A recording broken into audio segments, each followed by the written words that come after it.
Olá, vamos iniciar agora o segundo vídeo da série Astrologia e Magia ou Magia Astrológica. Te convido, caso você não tenha assistido, ver o primeiro vídeo. Não existe um comprometimento desse segundo se você não tiver visto o primeiro, mas obviamente ele é toda uma introdução a esse tema que a gente vai trabalhar a partir de agora. Nesse vídeo especialmente eu vou trabalhar um pouco a ideia da conexão entre alquimia, medicina, magia, que eram saberes muito presentes na Idade Média, né? Lembrando que no primeiro vídeo eu tratei bem de como esses saberes, eles vêm misturados, na verdade, desde lá da antiguidade, né? São vários textos, vários conhecimentos que vêm desde a antiguidade.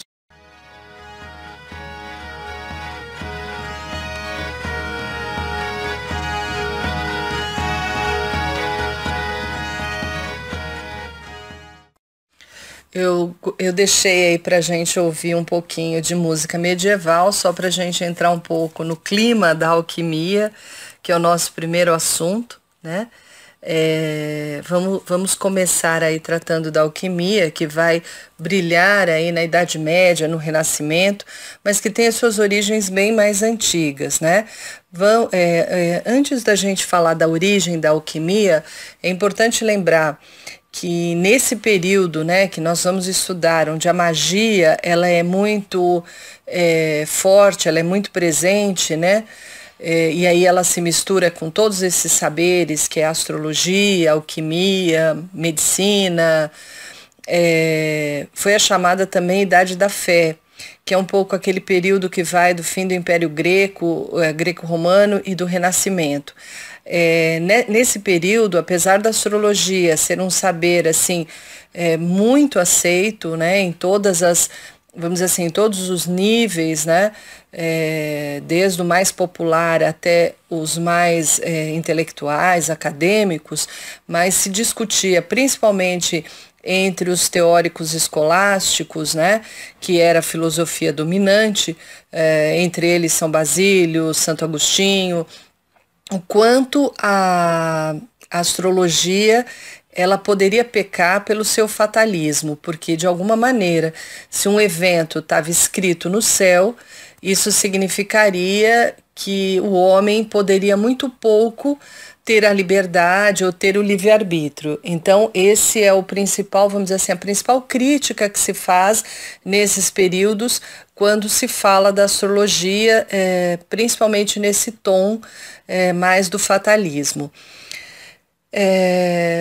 Mas a magia, ela vai se misturar ou usar, né, muito do conhecimento, beber muito do conhecimento, que também vem da alquimia.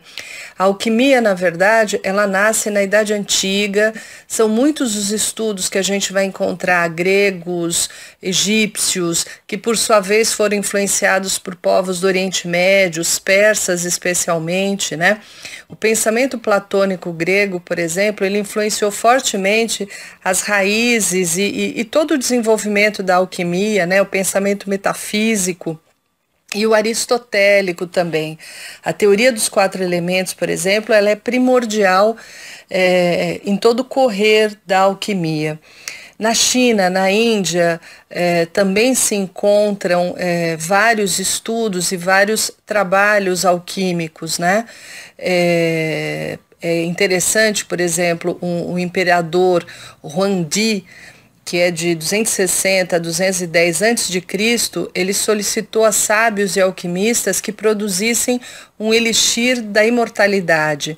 Na Índia também se fala da transmutação de metais, de transformar minerais em ouro, criar um elixir que transformasse o bronze em ouro bruto, em ouro puro, desculpa, ou seja, já estamos falando aqui de uma coisa muito próxima àquela alquimia que é mais conhecida mesmo, né?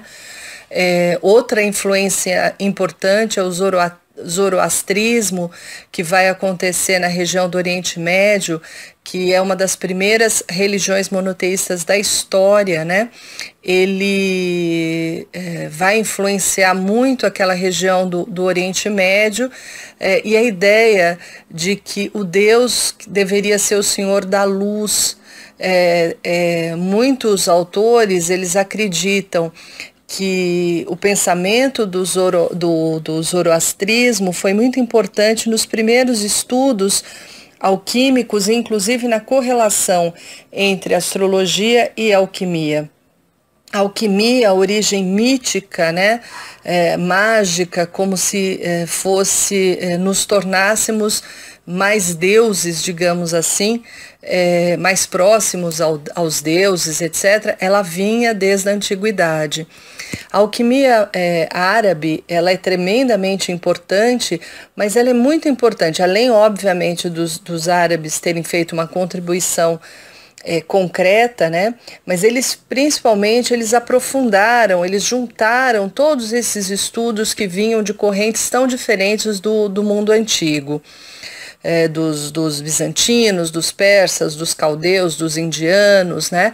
E os árabes, eles acabaram se aprimorando na medicina nesse sentido. A farmacopeia árabe se tornou uma das mais avançadas do mundo. Os médicos, os curandeiros e os alquimistas árabes, eles acabaram desenvolvendo um estudo bastante profundo de ervas, de pedras, de preparos, né, que acabaram influenciando depois toda, inclusive, ciência europeia. Desenvolveram toda uma ciência da química, da física, descobriram substâncias, sais, ácidos, bases, hidróxidos, óxidos, gases. Quer dizer, eles tiveram um papel dentro da ciência, dentro da alquimia, fundamental. Eles foram responsáveis, inclusive, por trazerem um material muito farto dos gregos, dos romanos, dos egípcios, dos persas, inclusive para a Europa. Eles compilaram, eles preservaram esses textos e depois levaram isso de volta. Aliás, levaram isso para a Europa, né? Onde, de uma certa forma, boa parte desse material já existia, mas de uma forma pouco divulgada, né? Então, eles vão ter um papel aí bastante importante nisso. Aí a gente tem também o próprio desenvolvimento da alquimia na Europa, né? E passa a se tornar bastante respeitável no momento em que nomes como Santo Alberto Magno, o próprio São Tomás de Aquino, eles começam a respeitar a alquimia.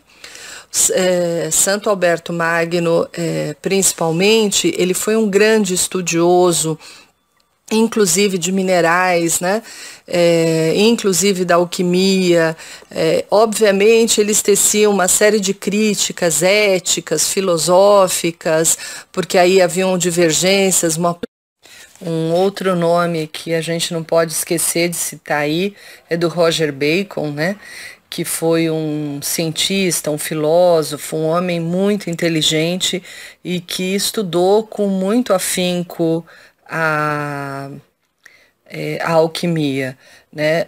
O Bacon, ele tem um papel super importante na história da ciência mesmo, porque ele vai desenvolver um método experimental, ou seja, isso no momento em que isso não era moderno. Hoje em dia, para gente que tem uma vida e um pensamento científico tão enraizado, isso parece uma coisa óbvia, né? Naquele momento, em 1200, isso não era, né?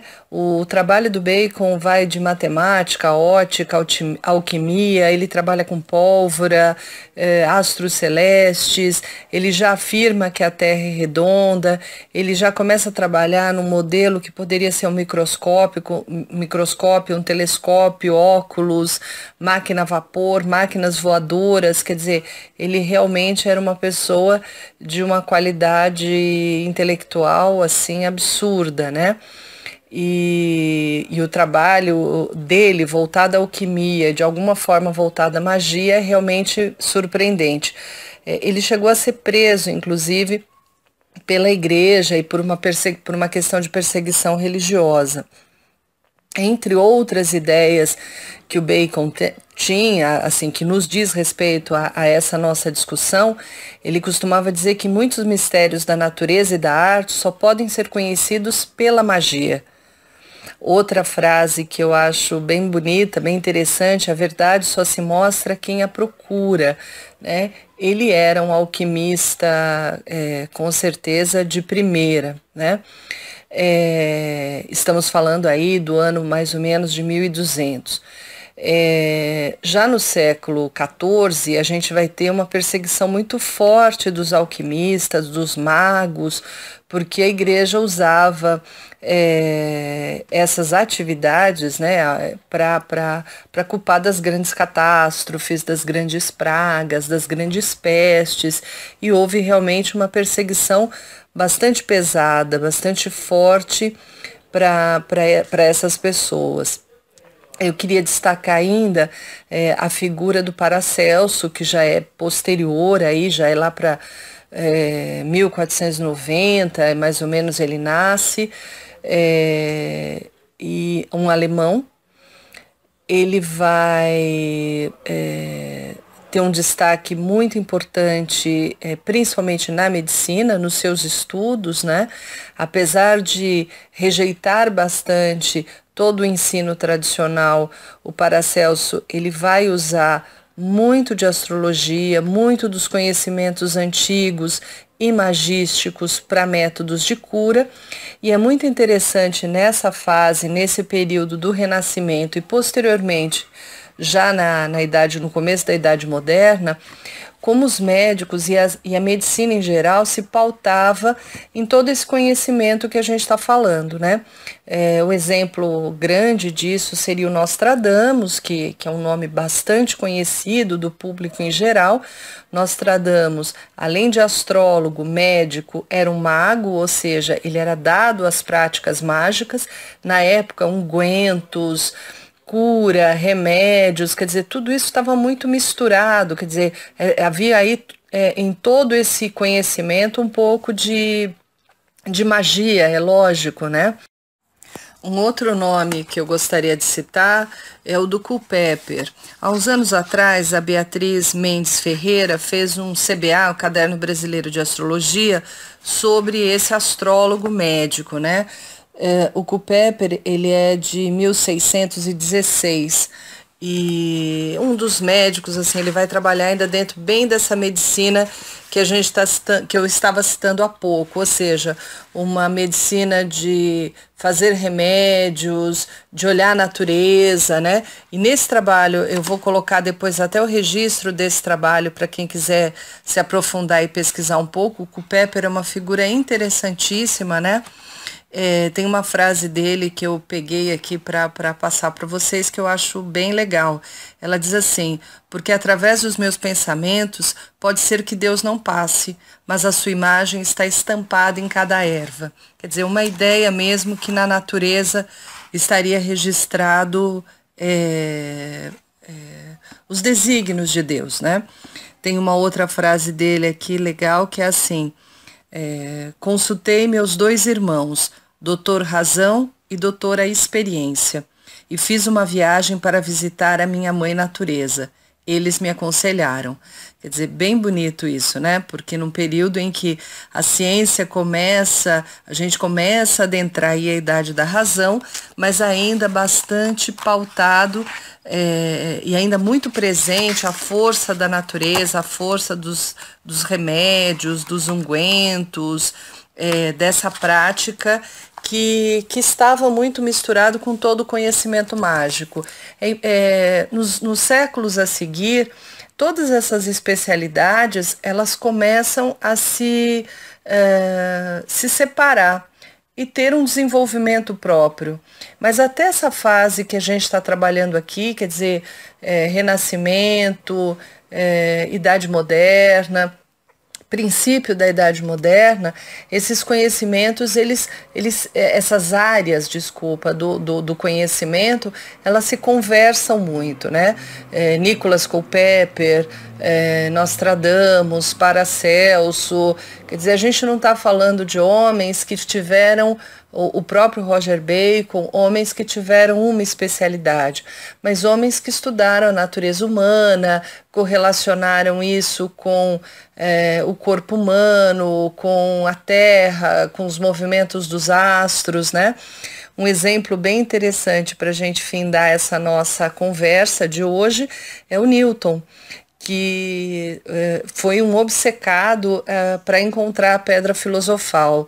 O Newton já viveu num período em que esse assunto era tremendamente criticado pela ciência oficial. Tanto que se diz que ele era obcecado, mas ele fazia isso de uma maneira escondida. Hoje se conhece um vasto trabalho, escritos do Newton, desses escritos mais ocultistas, mais esotéricos, alquímicos, astrológicos. Mas na época, obviamente, a gente já estava vivendo aí um momento em que a ciência não queria mais partilhar desse conhecimento e até renegava muito esse conhecimento alquímico, astrológico e magístico de um modo geral. Eu achei importante a gente falar um pouquinho da alquimia, da magia, para entender um pouco a conexão entre elas. Quase que a gente falou o tempo inteiro de alquimia. No próximo vídeo eu quero tratar principalmente de algumas obras importantes que são Picatrix, o próprio trabalho do Agripa, os lapidários, ou seja, algumas obras que foram bastante importantes para a magia e o conhecimento magístico posterior. Até lá!